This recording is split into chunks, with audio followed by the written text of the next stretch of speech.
Lettre encyclique Divinum Illud Munus du 9 mai 1897 sur le Saint-Esprit par sa sainteté le pape Léon XIII. Donnée à Rome près de Saint-Pierre le 9 mai 1897. À tous nos vénérables frères les patriarches, primats, archevêques et évêques du monde catholique, en grâce et communion avec le siège apostolique. Léon XIII, pape. Vénérables frères, salut et bénédiction apostolique. La mission divine que Jésus-Christ a reçue de son Père, dans l'intérêt du genre humain, et qu'il a si saintement accomplie, a pour fin dernière la béatitude des hommes au sein de la gloire éternelle, et pour fin prochaine, dans cette vie, la possession et la conservation de la grâce divine, dont la vie du ciel doit être le dernier épanouissement. Aussi, le Rédempteur ne cesse-t-il d'inviter avec une extrême bonté les hommes de toutes les nations et de toutes langues à se rassembler dans le sein de son Église. Venez tous à moi, je suis la vie, je suis le bon pasteur. Toutefois, il n'a pas voulu, dans ses desseins insondables, achever lui-même cette mission sur toute la terre, mais il a confié au Saint-Esprit le soin de couronner l'œuvre qu'il avait reçue du Père. On se rappelle avec joie les paroles que le Christ prononça peu avant son départ devant ses apôtres réunis. Il est de votre intérêt que je m'en aille, car si je ne m'en vais pas, le Paraclet ne viendra pas vers vous. Si je pars au contraire, je vous l'enverrai. Par cette affirmation, le Christ donnait la meilleure raison possible de son départ et de son retour auprès du Père, avant tous les avantages que les disciples retireront de la venue de l'Esprit Saint. Il montrait en même temps que ce dernier, envoyé par lui, procéderait de lui comme du Père, et qu'il devait terminer comme invocateur, consolateur, précepteur, l'ouvrage accompli par le Fils durant sa vie mortelle. C'est, en effet, à la vertu multiple de cet esprit qui, lors de la création, orna les cieux et remplit l'univers, que l'achèvement de l'œuvre rédemptrice était providentiellement réservé. Nous nous sommes continuellement efforcés, avec le secours du Christ Sauveur, Prince des pasteurs et gardien de nos âmes, d'imiter les exemples qu'il nous a donnés en nous attachant religieusement à la fonction confiée par lui aux apôtres, et particulièrement à Pierre, dont la dignité ne saurait défaillir, même dans un héritier indigne. Dans ce but, nous avons fait converger vers deux fins principales tous les travaux entrepris et poursuivis durant notre pontificat déjà si long. En premier lieu, la restauration de la vie chrétienne dans la société et dans la famille, chez les princes et chez les peuples, toute véritable vie découlant du Christ. En second lieu, la réconciliation de tous ceux qu'un motif de foi ou d'obéissance sépare de l'Église catholique, puisque le désir manifeste du Christ est de réunir tous les hommes en un seul bercail sous un seul pasteur. Aujourd'hui, voyant approcher le terme de notre vie, nous éprouvons plus vivement que jamais le désir de recommander à l'Esprit Saint, qui est amour vivifiant, l'œuvre de notre apostolat, quels que soient les résultats obtenus jusqu'ici, pour qu'il la féconde et l'amène à pleine maturité. Afin que ses fruits soient meilleurs et plus abondants, nous avons résolu, à l'occasion des solennités de la Pentecôte, de vous entretenir de la présence et de la vertu merveilleuse du Saint-Esprit, c'est-à-dire de l'action et de l'influence qu'il exerce dans toute l'Église et dans chacune de nos âmes par l'admirable abondance de ses dons divins. Notre désir le plus ardent est de voir la foi au mystère de l'auguste Trinité se ranimer à nouveau dans les esprits et amener par là une augmentation et un nouvel embrasement de piété à l'égard de cet Esprit divin, auquel, principalement, doivent rendre grâce tous ceux qui suivent les voies de la vérité et de la justice. Car comme l'a dit saint Basile, qui niera que les dons faits à l'homme par Dieu et par notre Sauveur Jésus-Christ, selon la bonté de Dieu, soit un effet de la grâce de l'Esprit Saint. Le mystère de la très sainte Trinité, substance du Nouveau Testament. Petit a. Trinité des personnes, unité de l'essence. Avant d'aborder notre sujet, il nous plaît, et il sera utile de dire quelques mots du mystère de la très sainte Trinité, appelé par les docteurs la substance du Nouveau Testament, c'est-à-dire le plus grand de tous les mystères, la source et le fondement de tous les autres.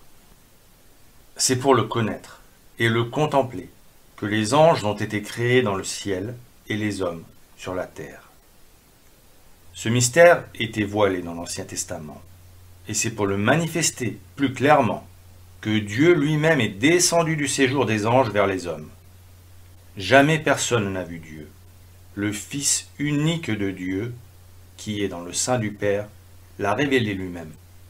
Donc, quiconque écrit ou parle sur la Trinité doit avoir devant les yeux le sage conseil du docteur angélique. Lorsque nous parlons de la Trinité, il faut de la prudence et de la réserve, parce que comme le dit saint Augustin, il n'y a pas de sujet où l'erreur soit plus dangereuse, les investigations plus laborieuses, ni les découvertes plus fructueuses. Le danger, dans la foi ou dans le culte, est de confondre entre elles les personnes divines ou de diviser leur nature unique. Car la foi catholique vénère un seul Dieu dans la Trinité, et la Trinité dans l'unité.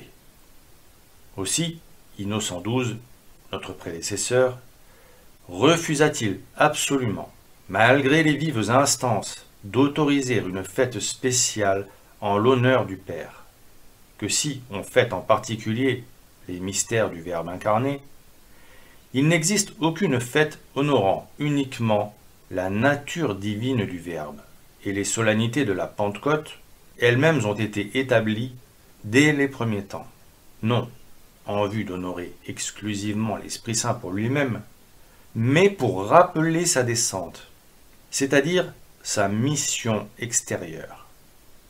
Tout cela a été sagement décidé, afin que la distinction des personnes n'entraîne pas une distinction dans l'essence divine. En outre, pour maintenir ses enfants dans l'intégrité de la foi, l'Église a institué une fête de la Sainte Trinité, rendue ensuite obligatoire par Jean 22. Elle permit de dédier à la Trinité des autels et des églises, et après une manifestation de la volonté divine, elle approuva un ordre religieux fondé pour la délivrance des captifs voués à la Trinité dont ils portent le nom. Les preuves abondent à ce sujet. En effet, le culte rendu aux habitants des cieux, aux anges, à la très sainte Vierge Marie, au Christ, rejaillit finalement sur la Trinité elle-même. Dans les prières adressées à une des trois personnes, on fait mention des autres. Dans les litanies, une invocation commune accompagne l'invocation adressée séparément à chacune des trois personnes. Dans les psaumes et les hymnes, la même louange est adressée au Père et au Fils et au Saint-Esprit. Les bénédictions, les cérémonies rituelles, les sacrements sont accompagnés ou suivis d'une prière à la Sainte Trinité. Ces pratiques nous avaient été déjà conseillées depuis longtemps par l'apôtre, car tout est de lui, par lui et en lui, gloire à lui dans les siècles. Ces paroles signifiaient d'une part la trinité des personnes et d'autre part affirmer l'unité de nature. Celle-ci étant la même pour chaque personne, on doit également à chacun, comme à un seul et même Dieu, la gloire éternelle due à la majesté divine. Saint Augustin, citant ce témoignage, ajoute « Il ne faut pas prendre dans un sens vague ces mots de l'apôtre, de lui-même, par lui-même et en lui-même. Et ipso per ipsum et in ipso. Il dit de lui-même, à cause du Père, par lui-même, à cause du Fils, en lui-même, à cause du Saint-Esprit. » Petit b. La doctrine de l'appropriation. C'est avec beaucoup de raison qu'on attribue habituellement au Père les œuvres divines où éclate la puissance. Au Fils, celles où brille la sagesse. Au Saint-Esprit, celles où domine l'amour.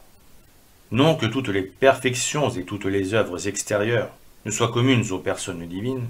En effet, les œuvres de la Trinité sont indivisibles, comme l'essence de la Trinité elle-même. Parce que l'action des trois personnes divines est aussi inséparables que leur essence, mais parce que, en vertu d'une certaine comparaison, et, pour ainsi dire, d'une affinité entre les œuvres et les propriétés des personnes, telle œuvre est attribuée, ou, comme on dit, appropriée, à telle personne plutôt qu'à telle autre. Les similitudes d'impressions et d'images fournies par les créatures nous servent pour représenter les personnes divines. Il en est de même de leurs attributs essentiels. Cette manifestation des personnes par leurs attributs essentiels s'appelle appropriation. Il s'ensuit que le Père, principe de toute divinité, est en même temps la cause créatrice de l'université des êtres, de l'incarnation du Verbe et de la sanctification des âmes. De lui sont toutes choses. L'apôtre dit de lui à cause du Père. Le Fils, Verbe, image de Dieu, est en même temps la cause exemplaire que reflètent toutes choses dans leur forme et leur beauté, leur ordre et leur harmonie. Il est pour nous la voie, la vérité, la vie, le réconciliateur de l'homme avec Dieu.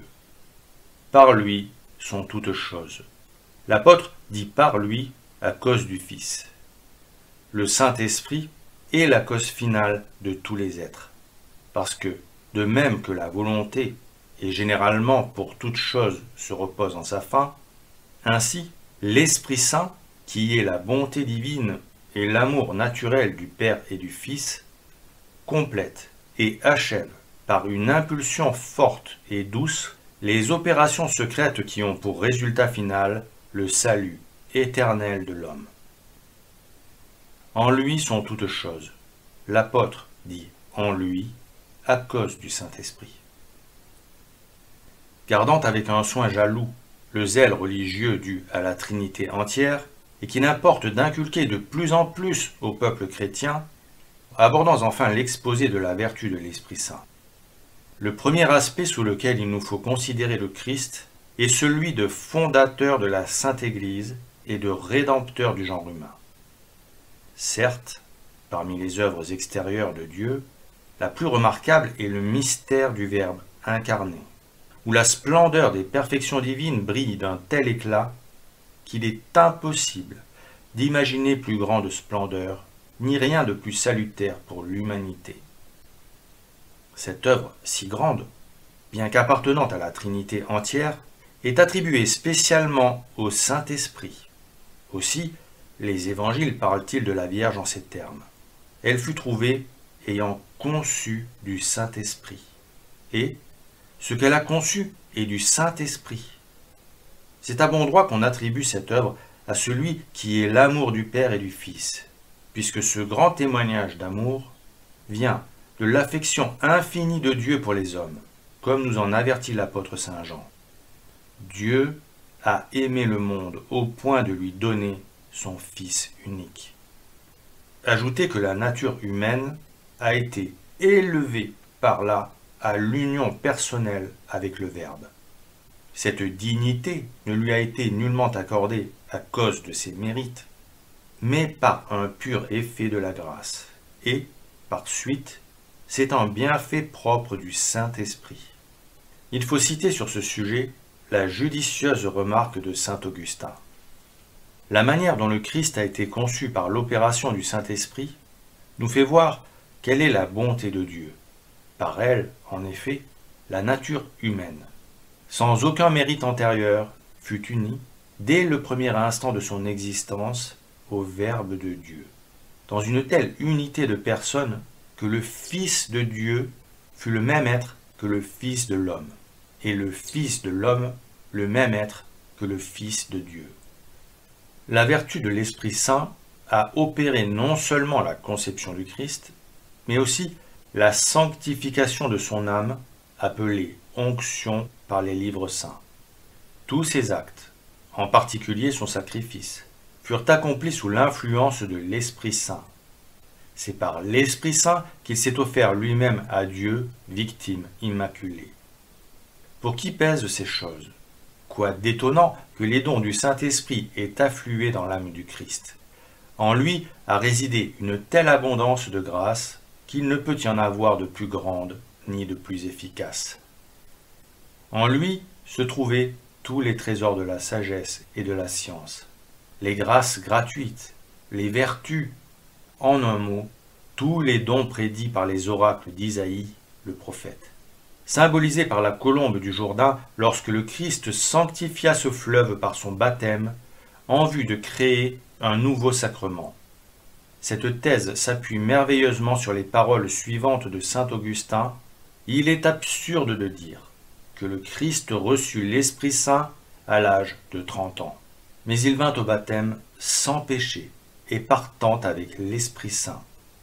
En cette circonstance, c'est-à-dire lors de son baptême, il daigna symboliser à l'avance son corps mystique, l'Église, dans laquelle les baptisés reçoivent le Saint-Esprit d'une manière spéciale.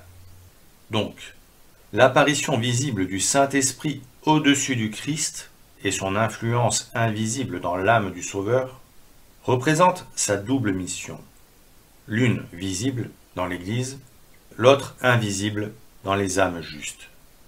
L'Église, déjà conçue, et qui était sortie, pour ainsi dire, des flancs du nouvel Adam dormant sur la croix, s'est manifestée pour la première fois aux hommes, d'une manière éclatante, le jour célèbre de la Pentecôte.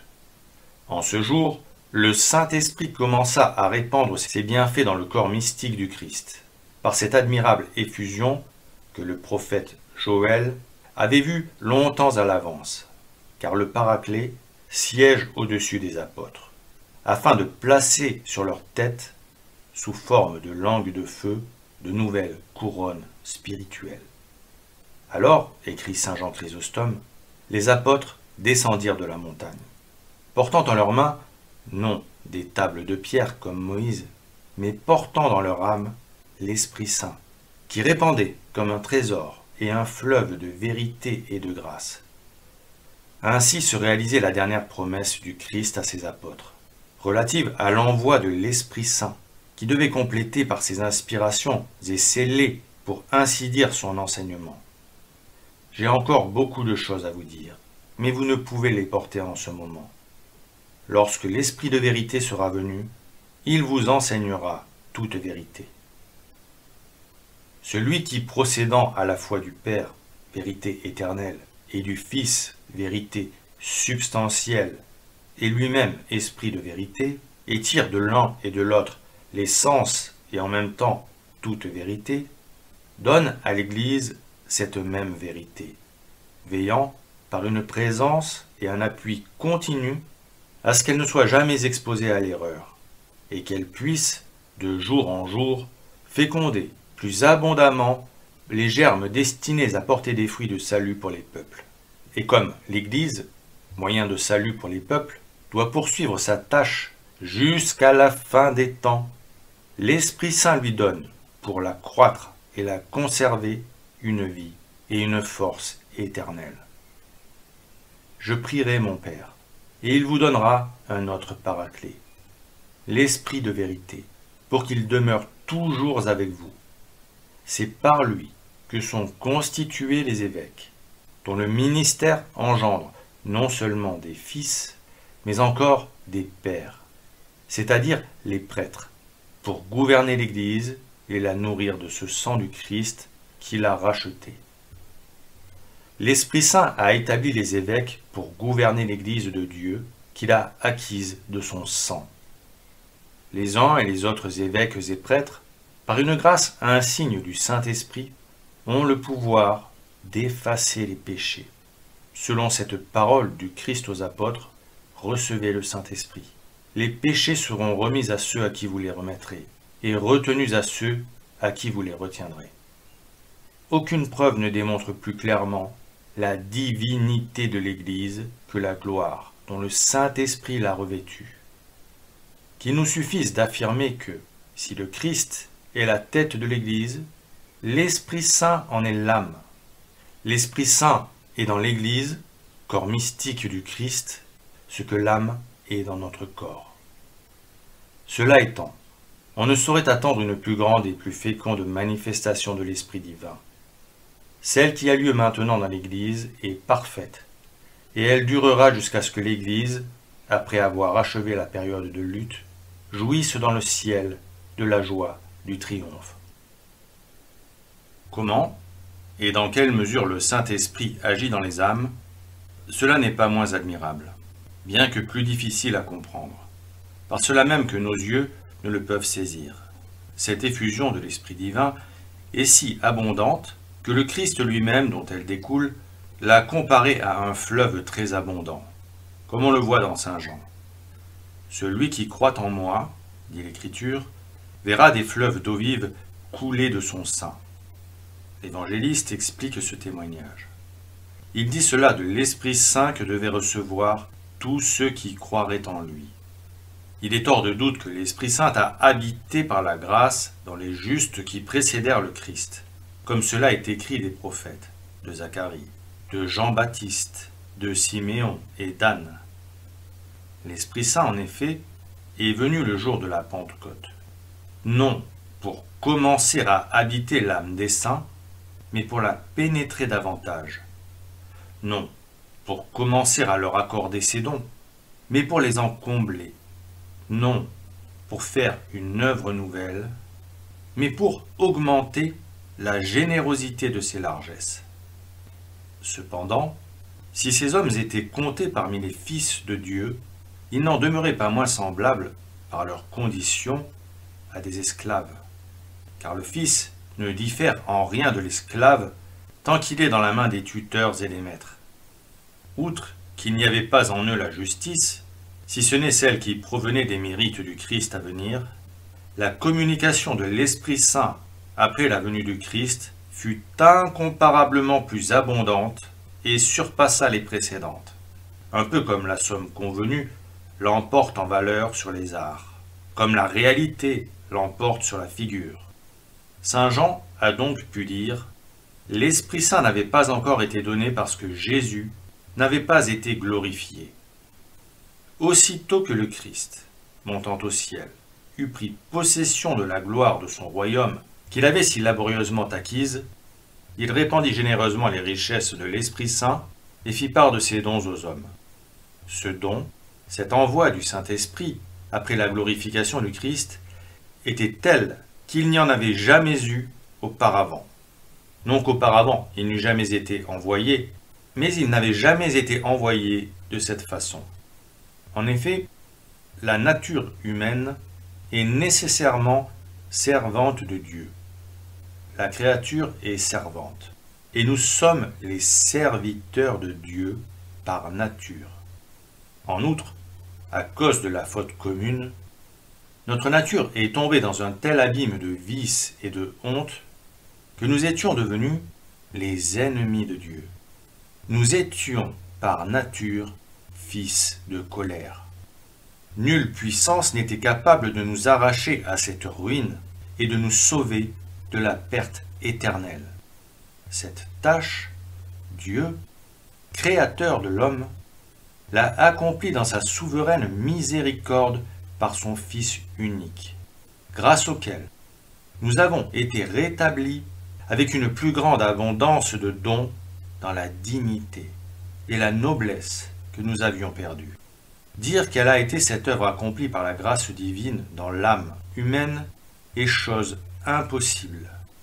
Aussi, les livres saints et les pères de l'Église nous appellent-ils heureusement régénérés, créatures nouvelles, participants de la nature divine, fils de Dieu, déifiés et autres titres analogues. Ce n'est pas sans raison que de si grands bienfaits sont attribués spécialement au Saint-Esprit. Il est l'esprit d'adoption des fils par lesquels nous crions « Abba, Père ». C'est lui qui répand dans les cœurs la suavité de l'amour paternel. Ce même esprit nous fait comprendre que nous sommes les fils de Dieu. Pour l'expliquer, la similitude constatée par l'ange de l'école entre les deux œuvres de l'Esprit Saint vient fort à propos. Par lui, le Christ a été conçu dans la sainteté pour être le Fils naturel de Dieu, et les autres sont sanctifiés pour devenir fils adoptifs de Dieu. Ainsi, l'amour, mais l'amour incréé, produit une régénération spirituelle bien supérieure à ce qui pourrait se faire dans la nature. Cette régénération et rénovation commence pour l'homme au baptême. En ce sacrement, l'âme se dépouille de l'esprit impur et pénétrée pour la première fois de l'Esprit Saint qui la rend semblable à lui. Ce qui est né de l'esprit est esprit. Ce même esprit se donne dans la confirmation d'une façon plus abondante pour rassurer la fermeté et la vigueur de la vie chrétienne. C'est à lui que les martyrs et les vierges ont dû leur triomphe sur les attraits de la corruption. L'Esprit Saint, disons-nous, se donne lui-même. L'amour de Dieu a été répandu en nos cœurs par l'Esprit Saint qui nous a été donné. Non seulement il nous apporte les grâces divines, mais il en est l'auteur, et il est lui-même le don suprême, procédant du mutuel amour du Père et du Fils. Il est, et on l'appelle à juste titre, le don du Dieu très haut. Pour mettre plus en lumière la nature et la force de ce don, il importe de rappeler les explications données par les docteurs d'après les enseignements des saintes lettres.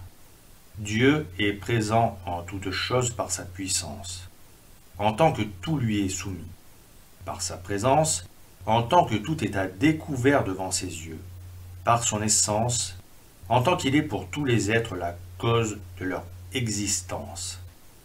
Mais Dieu n'est pas seulement dans l'homme comme il est dans les choses.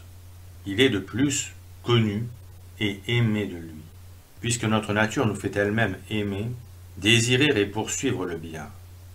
Enfin Dieu, par sa grâce, réside dans l'âme juste, ainsi qu'en un temple, d'une façon très intime et spéciale. De là, ce lien d'amour, qui unit étroitement l'âme à Dieu, plus qu'un ami ne peut l'être à son meilleur ami, et la fait jouir de lui avec une pleine suavité. Cette admirable union, appelée inhabitation, dont l'état bienheureux des habitants du ciel ne diffère que par la condition, est cependant produite très réellement par la présence de toute la Trinité. Nous viendrons en lui, et nous ferons en lui notre demeure. Elle est attribuée néanmoins d'une façon spéciale au Saint-Esprit. En effet, des traces de la puissance et de la sagesse divine se manifestent même chez un homme pervers. Mais le juste seul participe à l'amour qui est la caractéristique du Saint-Esprit. Ce qui le confirme, c'est que cet esprit est appelé saint parce qu'étant le premier et le suprême amour, il conduit les âmes à la sainteté qui, en dernière analyse, consiste dans l'amour de Dieu. C'est pourquoi l'apôtre, appelant les justes temples de Dieu, ne les appelle pas expressément temples du Père ou du Fils, mais du Saint-Esprit. Ne savez-vous pas que vos membres sont les temples du Saint-Esprit qui est en vous, que vous avez reçu de Dieu? L'abondance des bienfaits célestes qui résultent de la présence du Saint-Esprit dans les âmes pieuses se manifeste de beaucoup de manières. Telle est, en effet, la doctrine de saint Thomas d'Aquin. Puisque l'Esprit Saint procède comme amour, il procède en qualité de premier don. C'est pourquoi saint Augustin dit que, par le don qui est l'Esprit Saint, beaucoup de dons particuliers sont distribués aux membres du Christ. Parmi ces dons se trouvent ces secrets avertissements, ces mystérieuses invitations qui, par une impulsion de l'Esprit Saint, sont faits aux âmes et sans lesquelles on ne peut ni s'engager dans la voie de la vertu, ni progresser, ni parvenir au terme du salut éternel. Puisque ces paroles et ces influences se produisent secrètement dans les âmes, c'est avec à propos que les saintes lettres les comparent quelquefois au souffle de la brise. Et le docteur Angélique les assimile avec raison au mouvement du cœur dont toute la force est cachée à l'être qui l'anime. Le cœur a une certaine influence secrète. C'est pourquoi on lui compare l'Esprit Saint qui vivifie et unit l'Église d'une façon invisible. De plus, le juste qui vit déjà de la vie de la grâce, et chez lequel les vertus jouent le rôle des facultés de l'âme, a absolument besoin des 7 dons qu'on appelle plus particulièrement dons du Saint-Esprit. Par ces dons, l'esprit se fortifie et devient apte à obéir plus facilement et plus promptement aux paroles et aux impulsions du Saint-Esprit. Aussi ces dons sont d'une telle efficacité qu'ils conduisent l'homme au plus haut degré de la sainteté. Ils sont si excellents qu'ils demeureront les mêmes dans le royaume des cieux, quoique dans un degré plus parfait. Grâce à eux, l'âme est amenée et excitée à acquérir les béatitudes évangéliques, ces fleurs que le printemps voit éclore, signe précurseur de la béatitude éternelle.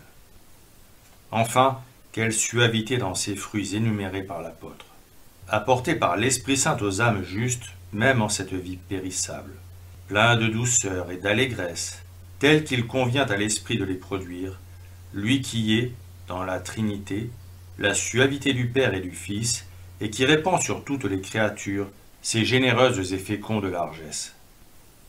L'Esprit divin procédant du Père et du Verbe dans l'éternelle lumière de la sainteté, en tant qu'amour et don, après s'être montré dans l'Ancien Testament sous les voiles des figures, s'est répandu lui-même avec abondance dans le Christ et dans l'Église de son corps mystique. Par sa présence et sa grâce, il a transformé les hommes plongés dans la corruption et le vice d'une façon si complète que, n'étant plus terrestres tout en restant sur la terre, ils deviennent semblables à des habitants du ciel. Puisque ces dons sont si grands, et qu'ils montrent si nettement l'immense bonté de l'Esprit Saint à notre égard, ils nous obligent à lui témoigner la plus grande piété et soumission. Nous y parviendrons aisément en nous appliquant chaque jour davantage à le connaître, l'aimer, l'invoquer. Puisse cette exhortation, sortie de notre cœur paternel, provoquer cet amour. Peut-être y a-t-il encore aujourd'hui des chrétiens qui, interrogés comme ceux auxquels l'apôtre demandait jadis s'ils avaient reçu le Saint-Esprit, répondraient comme eux, mais nous n'avons même pas entendu dire qu'il y eut un Esprit Saint. Du moins, beaucoup ne connaissaient pas cet esprit. Ils le nomment souvent dans leurs exercices de piété, mais avec une foi très peu éclairée. En conséquence, que les prédicateurs et tous ceux qui ont charge d'âme se souviennent qu'il leur incombe le devoir de transmettre avec zèle et en détail tout ce qui concerne le Saint-Esprit, en écartant toutefois les controverses ardues et subtiles, afin d'éviter les vaines témérités de ceux qui voudraient imprudemment scruter tous les mystères divins. Il importe plutôt de rappeler clairement les bienfaits sans nombre qui ne cessent de découler sur nous de cette source divine. Ainsi, ils dissiperont entièrement l'erreur et l'ignorance indignes des fils de lumière. Nous insistons sur ce point, non seulement parce qu'il s'agit d'un mystère qui nous conduit directement à la vie éternelle, et que, par conséquent, nous devons croire fermement, mais encore parce que le bien est d'autant plus aimé qu'il est connu.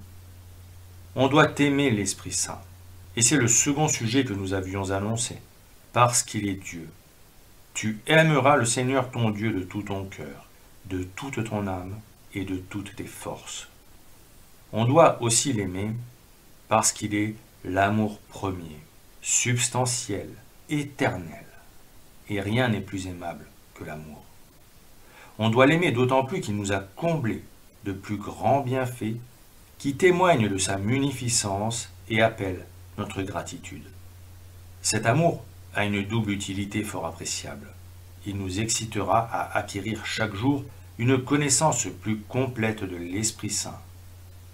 Celui qui aime, dit le docteur Angélique, ne se contente pas d'un aperçu superficiel de l'objet aimé, mais il s'efforce d'en rechercher tous les détails intimes. Et il pénètre tellement dans son intimité, qu'on dit de l'Esprit Saint, amour de Dieu, qu'il scrute même les profondeurs divines. Et il nous accordera ces dons célestes en abondance, d'autant plus que, si l'ingratitude ferme la main du bienfaiteur, par contre, la reconnaissance la fait rouvrir. Il faut veiller à ce que cet amour ne se borne pas à une aride connaissance, qui a hommage purement extérieur, qu'il soit au contraire prompt à agir, et surtout qu'il évite le péché, qui offense particulièrement le Saint-Esprit.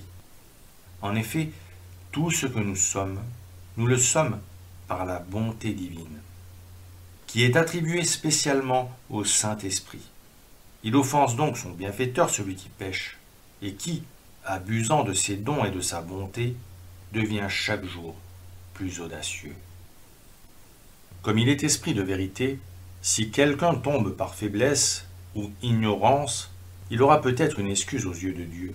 Mais celui qui par malice combat la vérité et s'en détourne, pêche gravement contre le Saint-Esprit. Cette faute s'est tellement multipliée de nos jours qu'il semble que nous soyons arrivés à cette époque perverse prédite par saint Paul, où les hommes aveuglés par un juste jugement de Dieu regarderont comme vrai ce qui est faux et croiront au prince de ce monde qui est menteur et père du mensonge, comme s'il était le docteur de vérité. Dieu leur enverra l'esprit d'erreur, afin qu'ils croient au mensonge. Dans les derniers jours, certains abandonneront la foi, s'attachant à l'esprit d'erreur et aux doctrines diaboliques. Mais puisque l'Esprit Saint, comme nous l'avons dit, habite en nous ainsi qu'en un temple, il faut rappeler le précepte de l'apôtre. Ne contristez pas l'Esprit de Dieu dont vous portez le signe. Il ne suffit pas d'éviter le mal, mais le chrétien doit briller de l'éclat de toutes les vertus, afin de plaire à un hôte si grand et si bienfaisant. Au premier rang doivent se trouver la pureté et la sainteté, qualités qui conviennent à un temple. C'est pourquoi le même apôtre dit « Ignorez-vous que vous êtes le temple de Dieu et que l'Esprit de Dieu habite en vous ?» Si quelqu'un profane le temple de Dieu, Dieu le perdra, car le temple que vous êtes est saint. Menace terrible, il est vrai, mais combien juste. Enfin, il faut prier le Saint-Esprit, car il n'est personne qui n'ait le plus grand besoin de son aide et de son secours. Comme nous sommes tous dépourvus de sagesse et de force, accablés par les épreuves, portés au mal, nous devons tous chercher un refuge auprès de celui qui est la source éternelle de la lumière, de la force, de la consolation, de la sainteté. C'est à lui surtout qu'il faut demander ce bien indispensable aux hommes, la rémission des péchés. Le propre de l'Esprit Saint est d'être le don du Père et du Fils. La rémission des péchés se fait par l'Esprit Saint en tant que don de Dieu. C'est de cet esprit que la liturgie dit expressément « Il est la rémission de tous les péchés ». Comment faut-il prier? L'Église nous l'enseigne très clairement. Elle qui le supplie et l'adjure par les noms les plus doux. Venez, Père des pauvres. Venez, distributeur des grâces. Venez, lumière des cœurs. Consolateur excellent, doux hôte de l'âme. Agréable rafraîchissement. Elle le conjure de laver, de purifier, de baigner nos esprits et nos cœurs, de donner à ceux qui ont confiance en lui le mérite de la vertu, une heureuse mort et la joie éternelle. Et l'on ne peut douter qu'il n'écoute ses prières.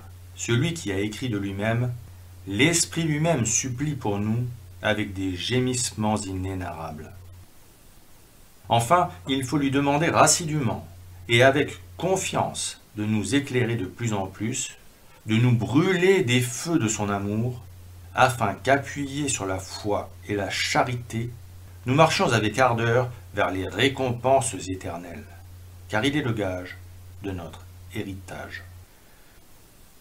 Vous connaissez maintenant, vénérables frères, les avis et les exhortations qu'il nous a plu de publier pour accentuer le culte de l'Esprit Saint.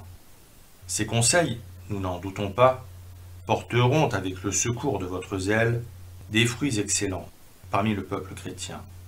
Pour y arriver, nous ne négligerons aucun effort et nous travaillerons à nourrir encore cette piété par tous les moyens favorables.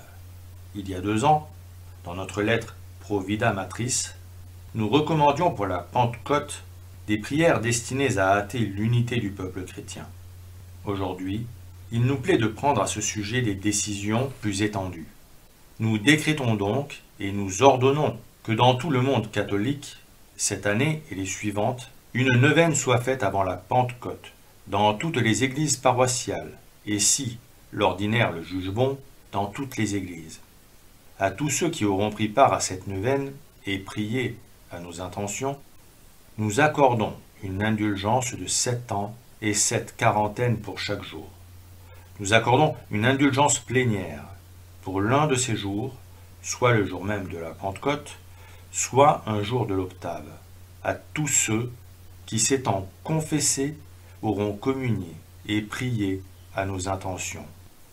Ceux qui, pour un motif légitime, ne pourront prendre part à ces prières publiques, ou dans l'église desquelles elles ne pourront être faites d'après le jugement de l'ordinaire, participeront à ces mêmes faveurs spirituelles, pourvu qu'après avoir fait la neuvaine en particulier, ils remplissent les conditions prescrites.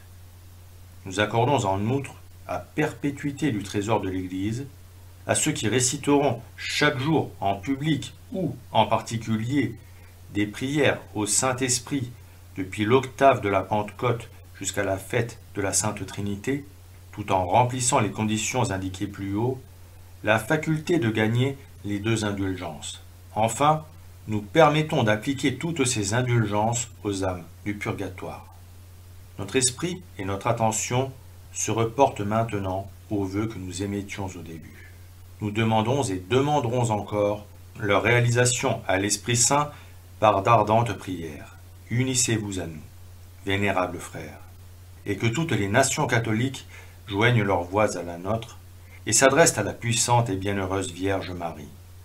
Vous savez quels liens intimes et admirables l'unissent à cet esprit dont elle est appelée l'épouse immaculée. Sa prière contribua au mystère de l'incarnation et à la descente du Saint-Esprit sur les apôtres. Qu'elle fortifie nos communes prières par son bienveillant suffrage, afin que l'Esprit renouvelle en faveur des malheureux de cette vie les merveilles chantées par David. Vous enverrez votre Esprit Saint, et tout sera créé, et vous renouvellerez la face de la terre. Comme gage des faveurs célestes et en témoignage de notre bienveillance, recevez, vénérables frères, pour vous, pour votre clergé et pour votre peuple, la bénédiction apostolique que nous vous accordons très affectueusement dans le Seigneur. Donnée à Rome, près de Saint-Pierre, le 9 mai 1897, la 20e année de notre pontificat, Léon XIII,